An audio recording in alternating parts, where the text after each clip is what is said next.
Hey guys, and today I wanted to do a quick kind of two-punch tutorial on common things that I am asked to do a tutorial on. The tutorial might be a farce, but anyways, let's go ahead and go through everything.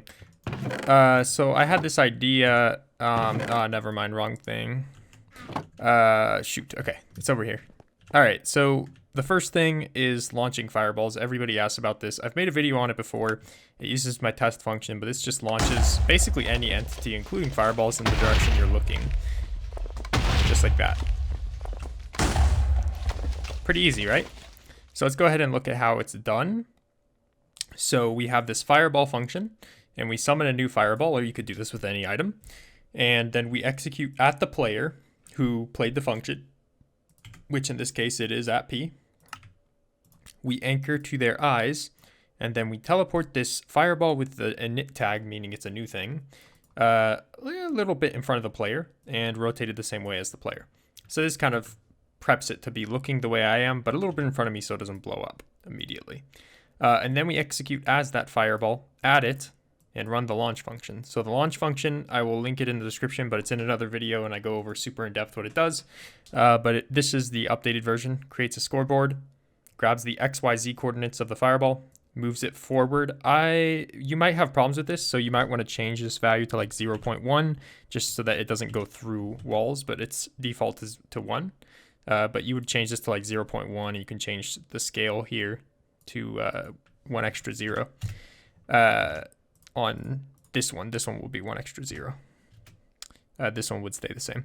But yeah, that's just if you don't want it to go through a wall. So then it takes the new coordinates after the teleport, subtracts it from the old coordinates, and that gives us our 3 directions of vectors of motion. So we stick those 3 vectors back onto the motion tag with a scale of 3 times. So that would make it faster. So you can change this 3 to a 1 if you want 1 times. That'll make it move pretty slow. You can change this to a 5. You can just change the scale factor, and you would ideally do it to all 3 at the same time, because if you do one of them, then it would move more in the X than the Y. That doesn't make any sense. So you would probably want to keep them all the same number. You could do some things where you make the Y a little bit bigger than the other, so it goes more vertically. And then also keep in mind that fireballs do eventually slow down. So you can see that it loses speed. So it's not forever.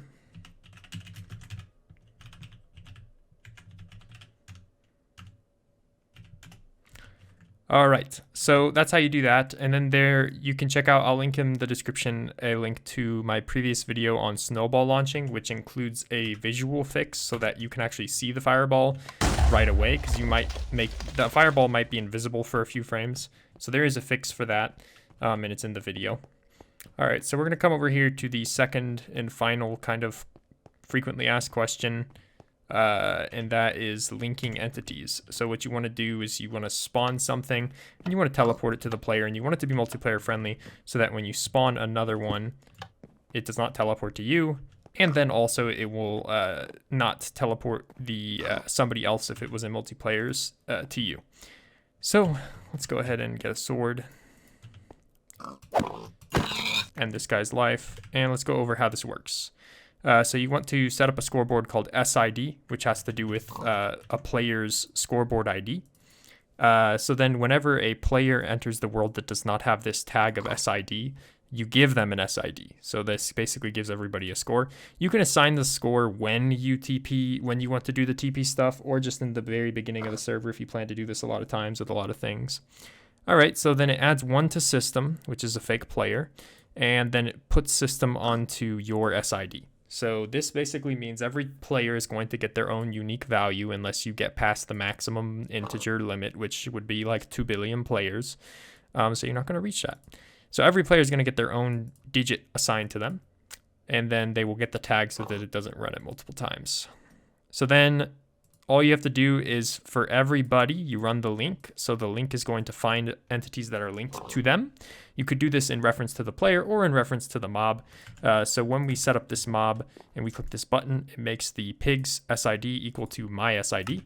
And that's how you kind of initialize it. And then you put search equal to the entity that you're at's SID, and then you're going to go to every other entity that might be qualified, and check if their SID is equal to the one that you're searching for.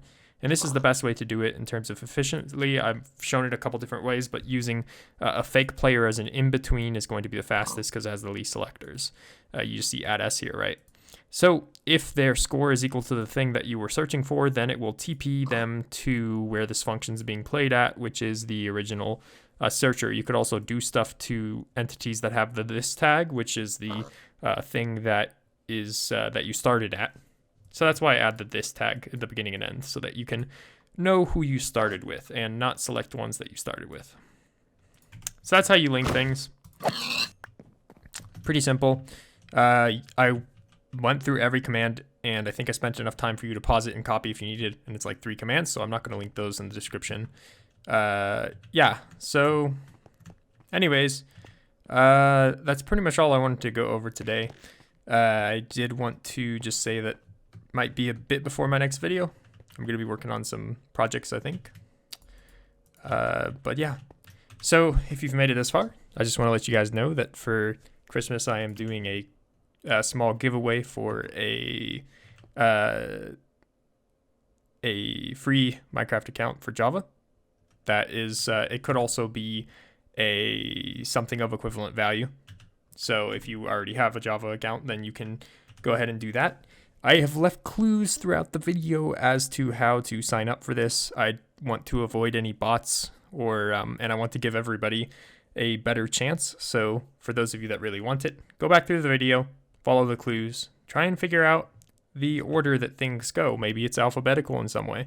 Yeah, so you're going to need to have a passcode, and you're going to need to find a link to the forum, which may take you to a few different places, but it's not too complicated.